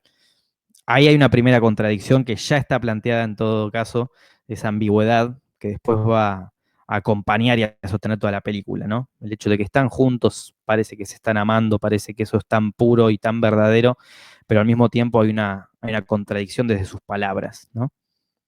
Una contraposición y una confrontación en ese sentido. Otra contradicción significativa introducida, creo yo, a través de esto que dice ella, estoy dotada de memoria, conozco el olvido, ¿no? Otra de estas frases. Fíjense, ya habíamos desentrañado la concepción de olvido haciendo referencia a Freud, pero acá, al decir eso, ¿no? Al decir conozco el olvido, ella de alguna manera está asumiendo, está tomando esa decisión, esa determinación casi confesional, ya de entrada, que significa paradójicamente reconocer la inexistencia del olvido. ¿No? Ella está admitiendo que el olvido como suceso, como decíamos, interno, intrínseco, mental, a fin de cuentas no existe. Existe la represión, existe el ocultamiento de ciertos momentos, ¿no? De ciertas personas, de ciertas historias que forman parte de nuestra vivencia del pasado. Ella, al decir conozco el olvido, está en verdad diciendo, está en verdad reconociendo que sabe muy bien que hay cosas que cree haber olvidado, ¿no? Hay personas, hay historias, hay amores que aprisionó tan en el fondo de su ser, ¿no? Que están ahí tan resguardadas, con una capa de olvido, ¿sí? Ella está diciendo de un modo que conoce el acto de querer olvidar, pero siendo incapaz de hacerlo. Conoce el acto de querer olvidar, pero ser incapaz de hacerlo, ¿no?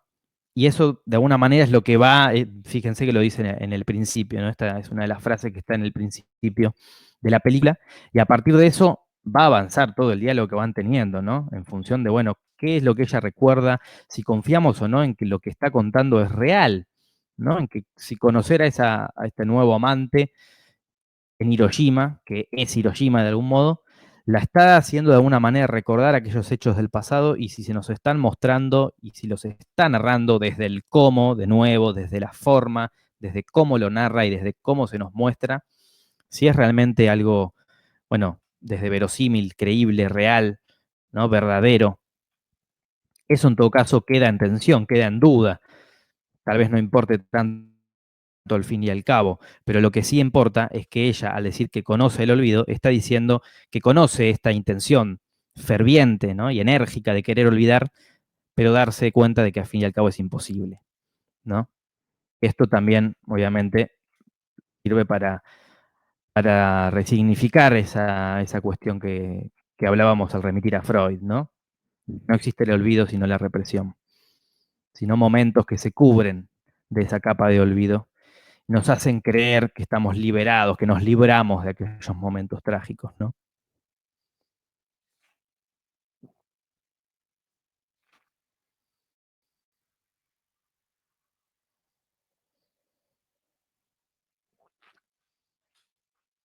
Bueno, bien. Nunca activé el video al final, porque no sé, tengo miedo de que se me trabe, che.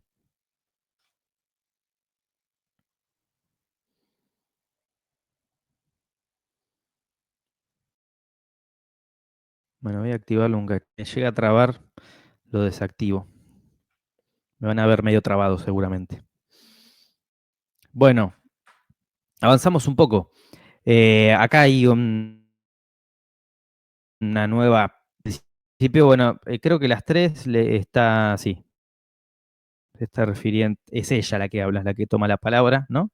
A ti te vi en Hiroshima, dice al principio, ¿no? Dudo de la moralidad de los demás. Acá entra en juego la cuestión de lo moral. ¿Se acuerdan? Como el eje transversal que veníamos diciendo que se repite en todas las películas, en casi todas las películas de la Nouvelle Vague. Es una temática en común que tienen.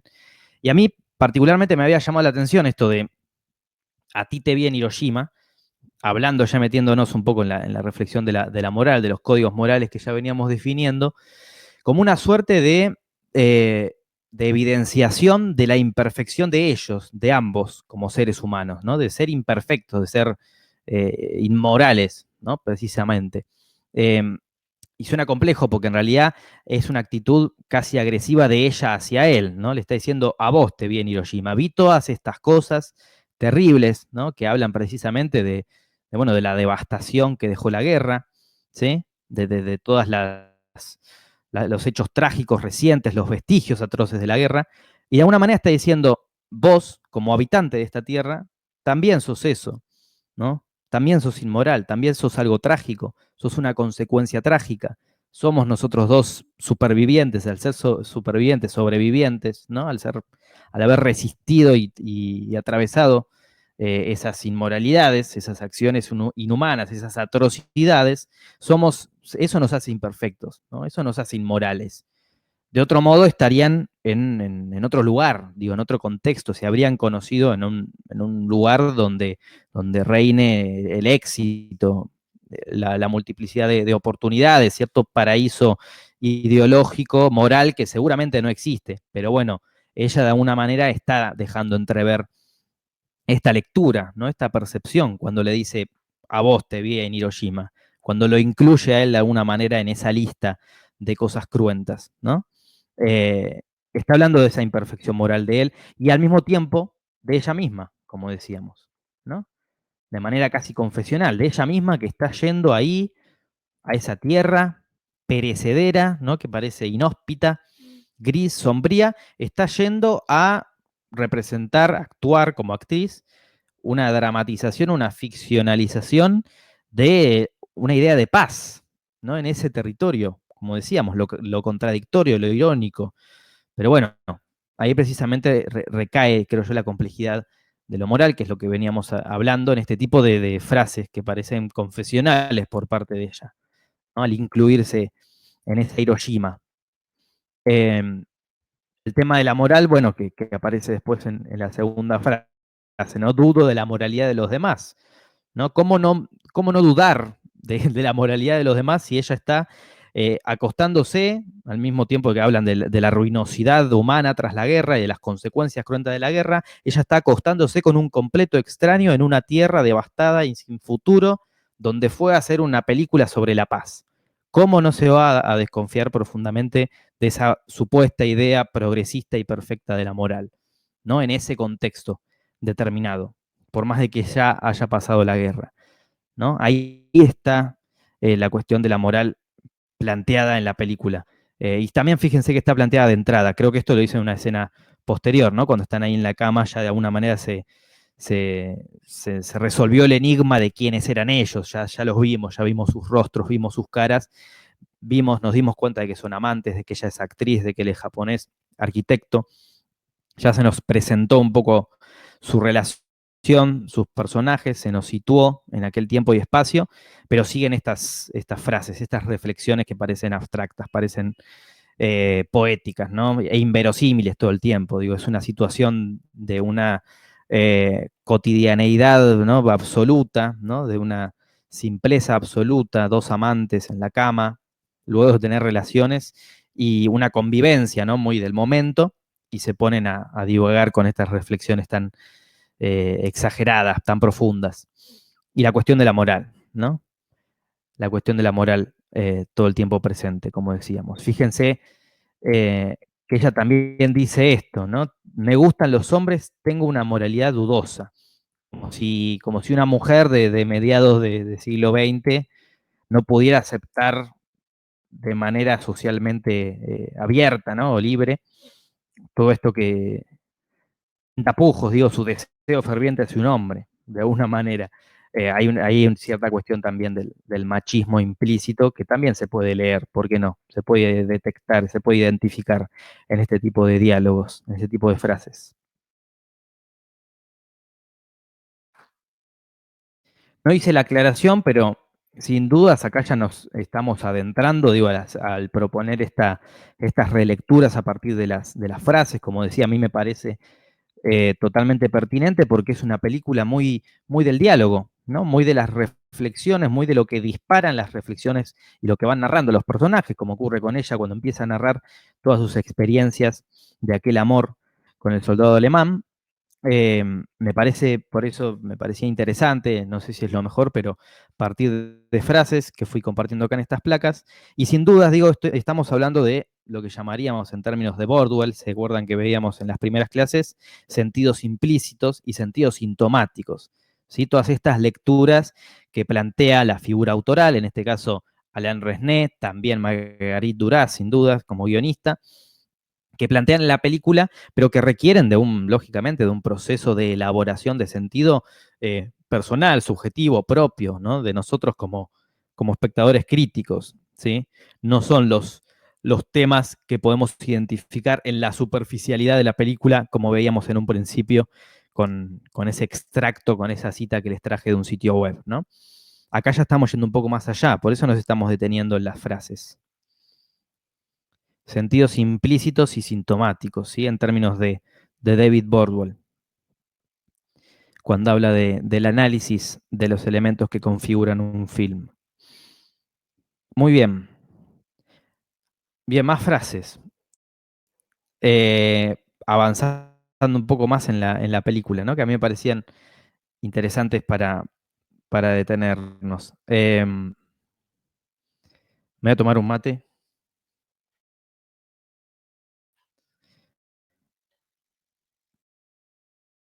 ¿Alguien quiere algún comentario? ¿Algo? No sé si me están viendo al final. Ah, no, no me están, no importa. Ah, sí, creo que me ven.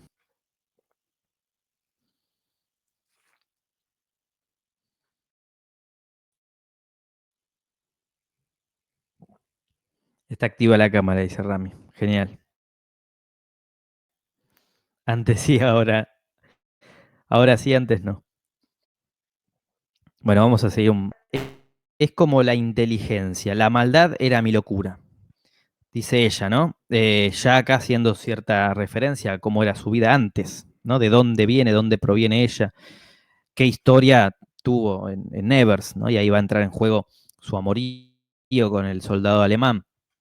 Pero bueno, esto es interesante, esto que dice sobre la locura, sobre la maldad, porque también está hablando de lo que implica correrse de los códigos normales, ¿no? De lo normalizado, de lo moral. Digo, ¿acaso perder la locura, ¿no? Perder la cordura, digo, es acceder, representa para ella acceder a una verdad real, ¿no? A lo que se oculta detrás de esa supuesta idea de verdad, como decíamos, paradigmática, construida, dogmática, hegemónica, ¿no? La verdad de las instituciones morales. Ella dice que, bueno, que llega a la locura y que ahí encuentra la inteligencia y que ahí encuentra la maldad, derribando esas grandes murallas morales, ¿no? Como haciendo alusión a una idea de verdad más allá de la moral, ¿no? De una moral, como decíamos, ¿no? Una moral absurda, como dice acá en el chat Natalia, ¿no? ¿Qué moral hay durante la guerra y durante la posguerra? ¿No? ¿Qué idea de moral, cómo funciona una institución simbólica moral de lo que está bien y lo que está mal en este tipo de contextos tan álgidos, ¿no?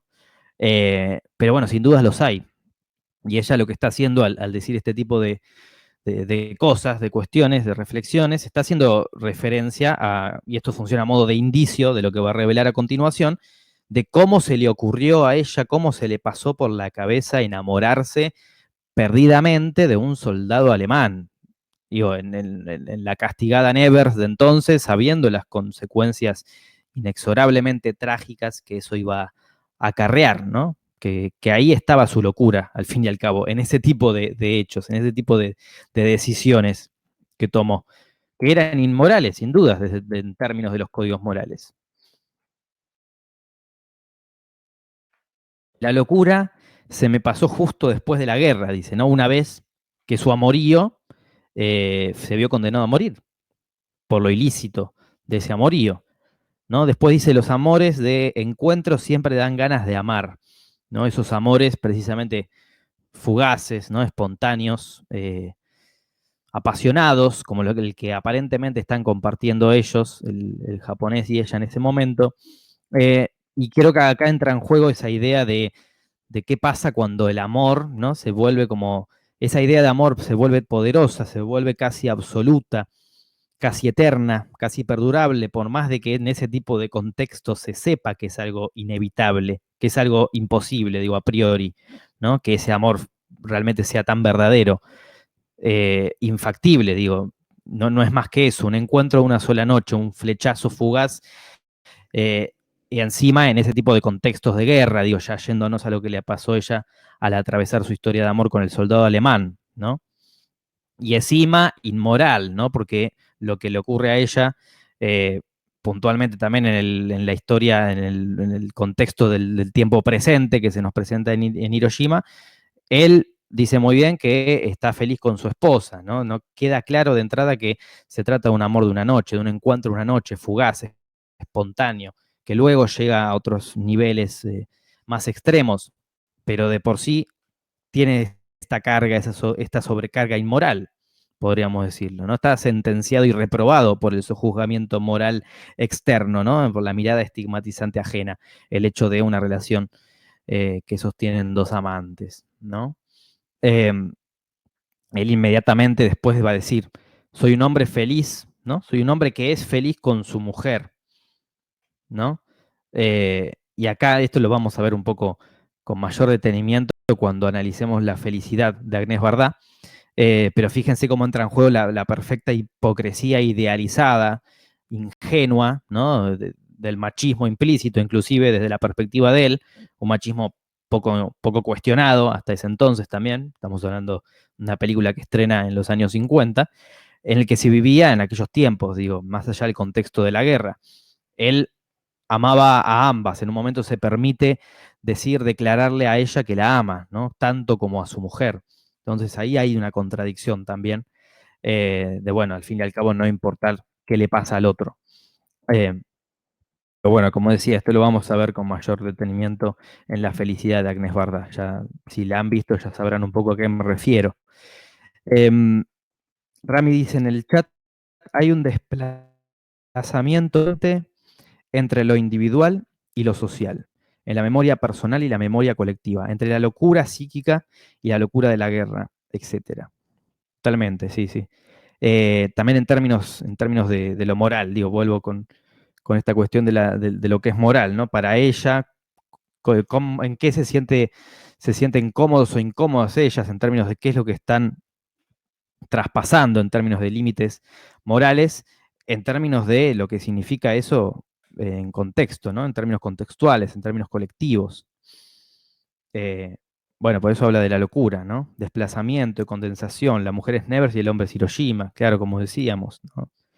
La representación inevitable de cada uno con su contexto, ¿no? La mirada personal que se vuelve colectiva. El tema de la temporalidad, dice Natalia, me parece que se hace patente en esta parte, porque si bien culturalmente hay una noción de amor durable, en contextos de guerra y posguerra la inmediatez se vuelve la medida del tiempo. Sí, es muy interesante esta idea que dice acá Natalia, ¿no? Y esto influye tanto en las moralidades como en la forma de entender las relaciones. La vida es inmediata, no hay pasado ni futuro, es presente constante. Está interesante, sí, sin dudas. Algo de eso hay acá, ¿no? Como de querer generar una suspensión, ¿no? Del tiempo que sirve, inevitablemente genera estos vaivenes, genera estas disrupciones, genera estos lazos con el pasado, ¿no? En ella, esos saltos. A partir de esta suspensión del tiempo en la relación, en la nueva historia que podríamos decir que es Hiroshima, que se ve evidenciada en el arquitecto japonés, que le sirven como pretexto para recordar, ¿no? Como pretexto para que se genere ese reenvío al pasado, un momento en el que parece en el que no hay, en el que se encuentra como en esta idea de suspensión temporal, decíamos. A ver, avanzamos a ver una placa más,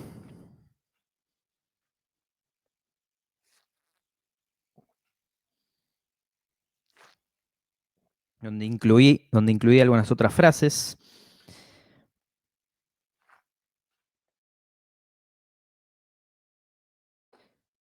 Tenía anotadas algunas otras que no incluía acá en las placas, ¿no? Él en un momento le dice a ella, cuando ella empieza a contar y a narrar, a revelar la historia de su pasado, de aquel amorío que tuvo en Nevers, él dice, se refiere al soldado alemán, dice, ¿no? Él tenía 23 años, yo 18, hasta que él murió allí, en Nevers. Estás tan joven que no sos de nadie, y así sos, le contesta el japonés, dicho como con una suerte de permisión, ¿no? De libre albedrío, como de puedes hacer lo que quieras si sos joven, como si no hubiera consecuencias morales, ¿no? Que restringen y que condenan, como si no hubiera barreras morales internas implícitas y explícitas, ¿no? Como las superyoicas, digo también la mentalidad, la instancia psíquica del superyo, propias de la sociedad y de la cultura, ¿no? Del sistema social como una gran maquinaria superyoica condenatoria, ¿no? De nuevo, cierta actitud hipócrita por parte de él, tirando estas declaraciones cuando en verdad él sabe muy bien que hay consecuencias morales ante lo que ella hizo, de algún modo, al enamorarse de aquel soldado alemán, ¿no?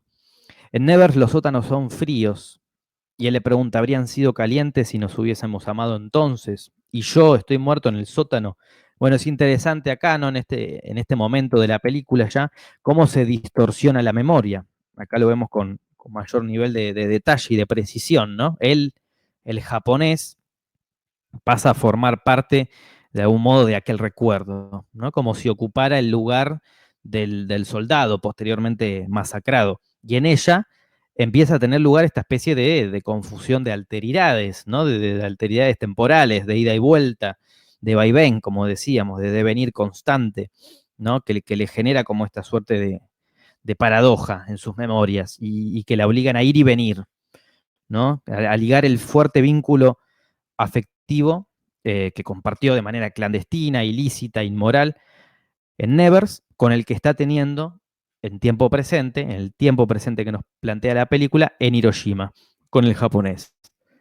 Él empieza a suplir ese lugar, ¿no? Esa vacancia que dejó la pérdida del amante alemán, una vez muerto, una vez transformado en recuerdos, ¿no? En recuerdos dolorosos, en retazos de memoria, como decíamos ya más de una vez. Eh, es interesante esto porque volvemos a la cuestión de la represión, ¿no? Enmascarada en esa coraza del olvido. En recordar, pero ser conscientes de ese suceso, de que esa historicidad, de que ese fragmento del pasado está internalizado en nosotros, en nuestra memoria, pero no decirlo, ¿no? Cuando ella dice, no me acuerdo si esta frase está, ella dice, pienso en vos, pero no lo digo, ¿no? Acá está, sí, estaba acá en la siguiente placa. Me acuerdo de vos en el sótano, te recuerdo, te lloro, te deseo, te amo en el sótano. Pienso en vos, pero no lo digo. De eso se trata la represión. No decirlo, no explicitarlo del todo, que se mantenga implícito, inminente, tensionante, constante, ¿no? Se mantenga implícitamente escondida, ¿no? Esa idea del recuerdo resguardado que no termina de salir, pero que tarde o temprano va a salir porque explota ese sentimiento. Porque ella de alguna manera ahí se está evidenciando, se está mostrando, se está desnudando, ¿no? En términos de recuerdo, en términos de interioridad problemática, se está mostrando tal como es, como un ser humano sensible al amor o a esa idea de amor que se construyó, ¿no? Que se termina consolidando a partir de su historia con el soldado alemán. Cuando ella dice pienso en vos, pero no lo digo, está hablando de eso precisamente, en ser consciente de ese suceso, pero de guardarlo, ¿no? De acobijarlo, de resguardarlo, de taparlo y de cubrirlo con esa capa de olvido. Y eso es la represión a la que refiere Freud cuando habla de que el olvido no existe, sino la represión. Eso es la represión. Eso es como opera la mente, los mecanismos internos de la mente, automáticamente cuando ocurre un hecho trágico que marca un punto de quiebre, ¿no? Y que nos hacen tapar, ¿no? Y minimizar de alguna manera esos dolores, a menudo tapándolos, cubriéndolos con un nuevo dolor, ¿no? Con otra experiencia traumática, pero que sirve para dejar atrás aquella otra experiencia traumática. Muchas veces termina pasando esto, digo, los traumas se recubren con nuevos traumas, sobre todo en este tipo de contextos narrativos dramáticos, históricos que nos está planteando la película, ¿no? La guerra, la posguerra, de manera atemporal, intemporal, como decía Natalia, no hay pasado ni futuro, la guerra está siempre presente.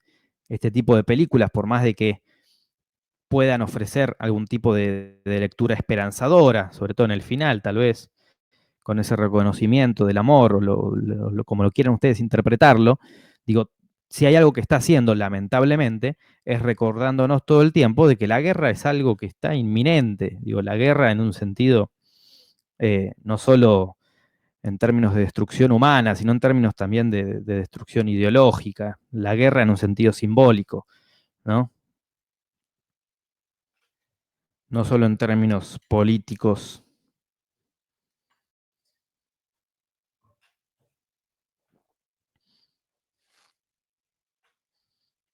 Entonces, bueno, pienso en vos, pero no lo digo. Otro reconocimiento de esa represión, ¿no?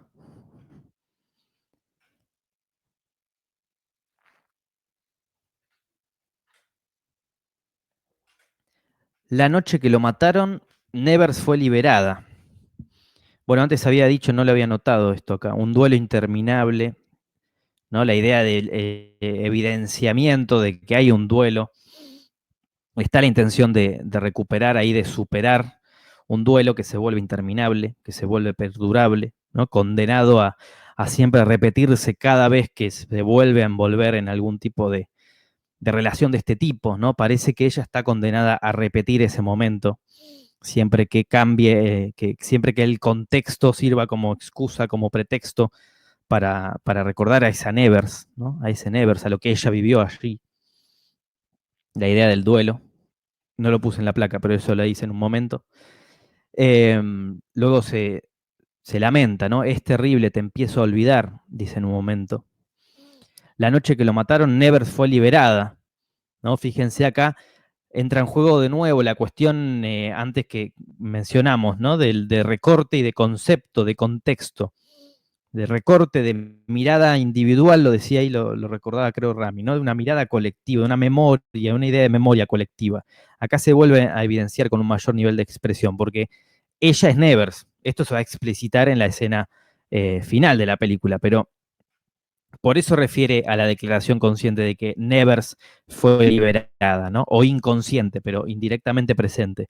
Porque ella fue, aunque no del todo, liberada, entre comillas, tal vez con el terminante asesinato de él, ¿no? La condena de su amante inmoral, de su amante clandestino, de su amante previsiblemente condenado, ¿no? A sabiendas de los códigos morales que imponía ese contexto tan particular.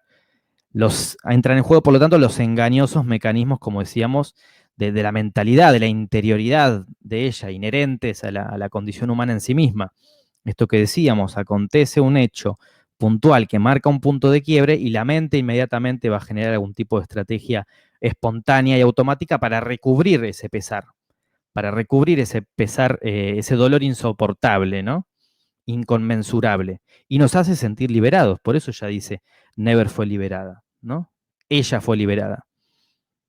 Nos hace sentir liberados al morir ese amor, ella se siente liberada, pero está constituyendo, en cierto sentido, eso una mentira, ¿no? Es una falacia esta cuestión que ella admite al hacer referencia a esa intensa historia reciente, ¿no? La aventura ferviente que acaba de terminar acaba de ser sepultada en su interioridad, precisamente, lo cual significa que no se va a ir nunca de allí. No ha sido liberada, por ende, sino por el contrario, ha sido retenida, ha sido aprisionada, ha sido condenada a permanecer por siempre dentro de ella, reprimida dentro de ella. ¿Sí? Ahí está la diferencia también. Por eso hago esta mención, este detenimiento en la cuestión engañosa, ¿no? Del funcionamiento interno también de la mentalidad humana.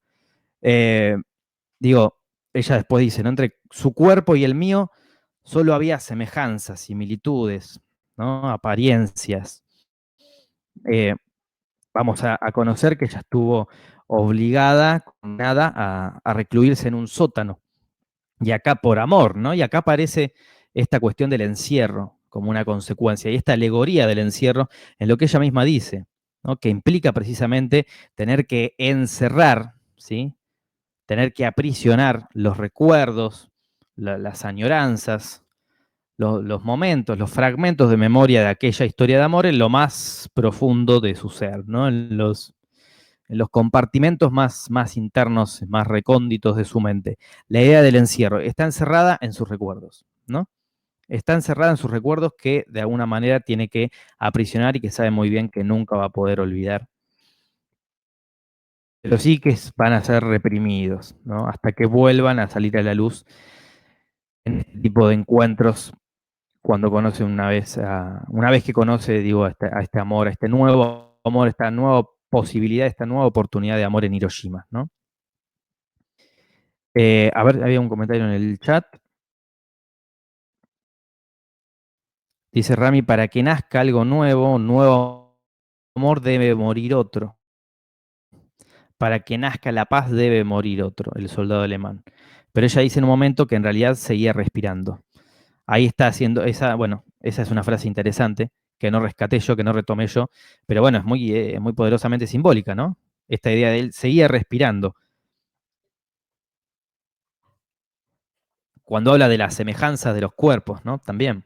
Entre su cuerpo y el mío solo había semejanzas.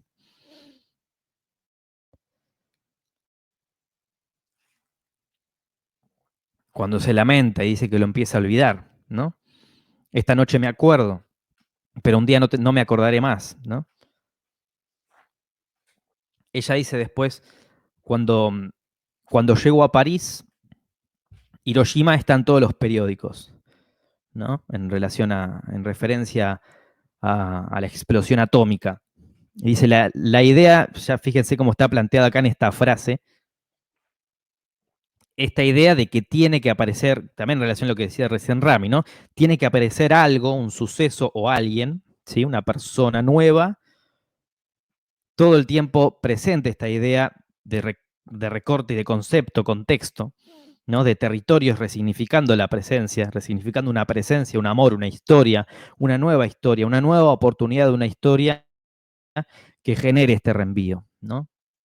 Que genere ese despertar, eh, ese despertar, ese reflotar aquellos recuerdos penumbrosos. La repetición turbulenta de la que habla Freud, ¿no? En términos psicoanalíticos, lo que veníamos diciendo. Esa repetición turbulenta de hechos que creíamos que de los que estábamos liberados, ¿no? De los que estábamos completamente liberados, pero que en realidad estaban bien enterrados y resguardados en las cavidades más intrínsecas de nuestra mente, ¿no?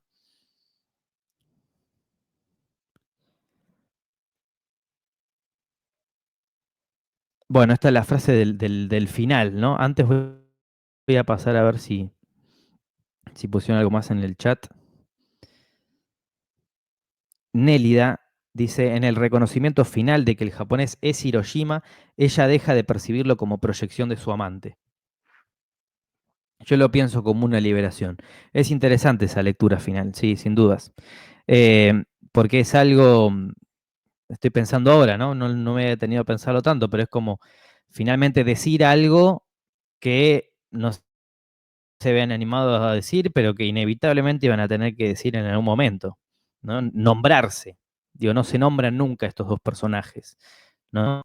No se nombran nunca y todo el tiempo una progresión permanente, insistente, casi de manera forzosa y llevada al extremo por parte de él, de que cuente, de que narre, de que le confiese aquellas reminiscencias de aquel pasado. Ella dice en un momento, te he traicionado, te he engañado, he contado nuestro secreto, ¿no? Nuestra historia de amor, no sé si lo dice con esas palabras, pero hace referencia a esa confesión que acaba de revelarle a otra persona, algo que había tenido oculto y que por lo tanto para ella nunca había acontecido, nunca había sucedido porque nunca lo había dicho, porque nunca lo había confesado explícitamente, manifiestamente. Y una vez que lo hace ante el amante japonés, se da cuenta de que ocurrió, de que inevitablemente estaba eso en su memoria, de que no había sido olvidado, de que no había sido sepultado del todo, ¿no? Eso está ahí sin dudas. Y se le termina de liberar cuando lo nombra, ¿no? Tal vez ese momento al que ahora voy a hacer algunos comentarios más, pero que acá trae a colación Nérida y me parece que es cierta. Que es por lo menos atendible e interesante esta lectura, ¿no? Ella se libera en el sentido de que deja de percibirlo como una proyección de su amante. Sí, total. Fíjense que ella antes, en un momento dice, pensaré en esta noche como el horror del olvido. ¿Por qué? Porque al fin y al cabo, y esto es inevitable, digo, también es algo que tenía que decir tarde o temprano el personaje, ¿no? Ella.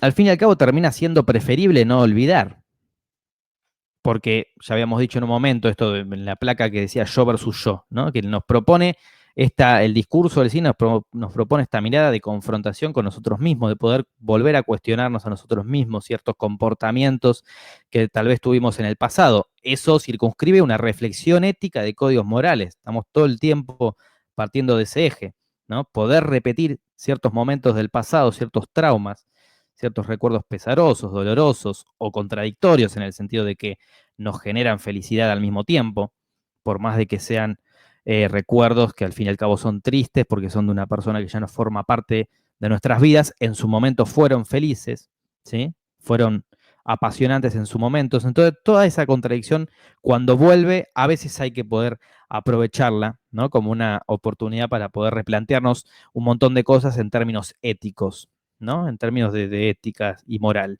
porque todos cambiamos, digo, no tenemos la misma opinión con respecto a ciertas cuestiones, ciertas ideologías, ¿no? O pensamientos políticos que no teníamos hace tiempo. Digo, todo muta, somos seres fluctuantes en ese sentido, y por eso esta película circunscribe una gran reflexión ética en torno a códigos morales.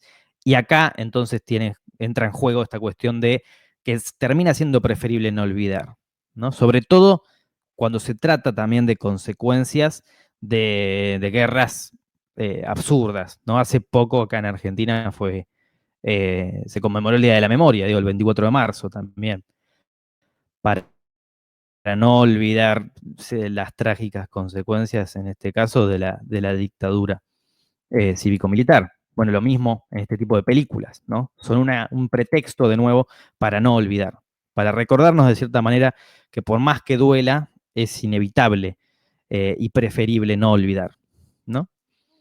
Eh, ¿Qué más? Bueno, tenía anotadas unas frases más. Ella en un momento le dice, aléjate de mí a él, ¿no? En esta intención de que, bueno, implícitamente me haces acordar demasiado a él, ¿no? Demasiado a la guerra, porque ineludiblemente conocer Hiroshima es redescubrir y recordar Nevers, recuperar y repetir esas emociones turbulentas, pero verdaderas, sentidas, y por eso también felices, ¿no? Vuelve la contradicción del placer y dolor, de lo deseado y lo prohibido, ¿sí? La idea de lo sublime como definición, la fascinación por la locura de lo inmoral, que ya había confesado en el principio de la película, ¿no? Esta atracción por la locura, por el camino hacia la maldad y hacia lo inmoral a partir de esa locura, pero que eso le servía como puente de acceso a lo verdadero, a los sentimientos verdaderos, más allá de esas ideas morales de verdad, ¿no? La verdad que está por detrás de aquellas ideas y aquellas instituciones y paradigmas simbólicos que se hacen pasar por la verdad, ¿no?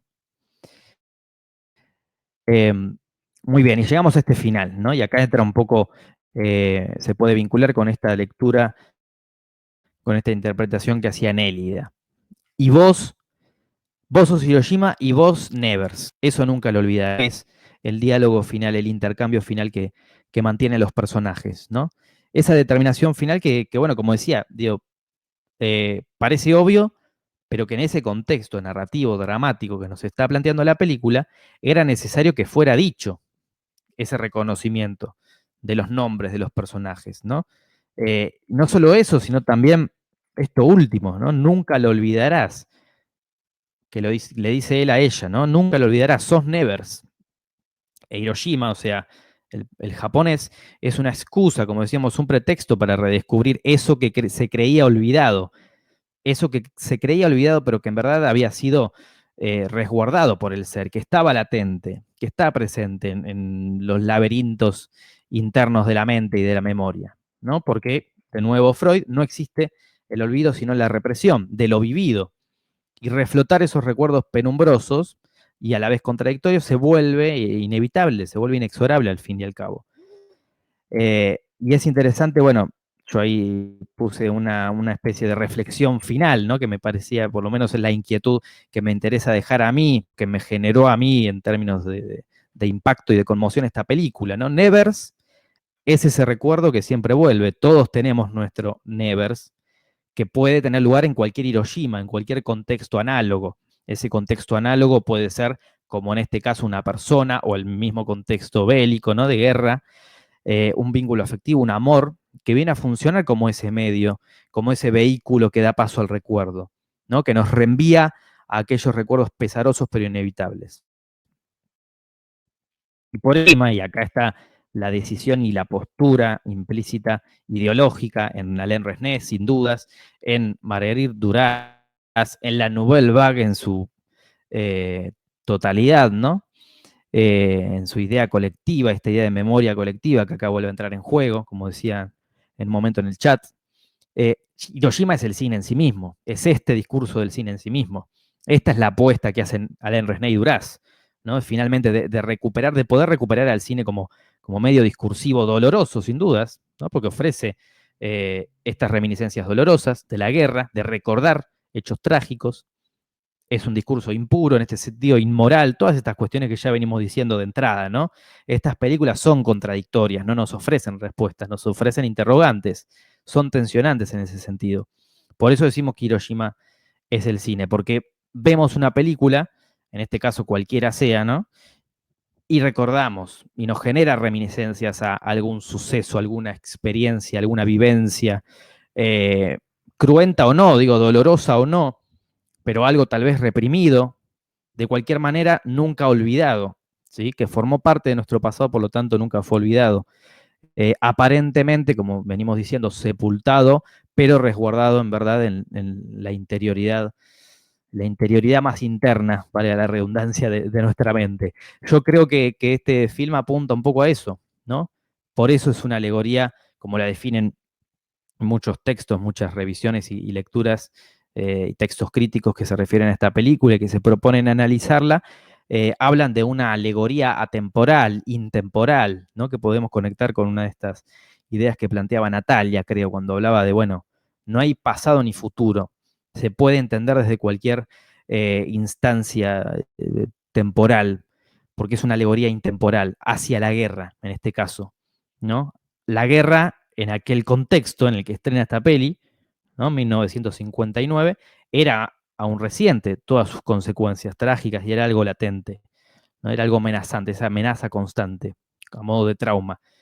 Y a fin de cuentas, lo va a seguir siendo, va a seguir algo reciente, va a seguir siendo algo reciente la guerra cada vez que veamos este tipo de películas, ¿no? Creo que ahí está también una doble resignificación, si se quiere, que implica el hecho de ver este tipo de películas desde la actualidad, ¿no?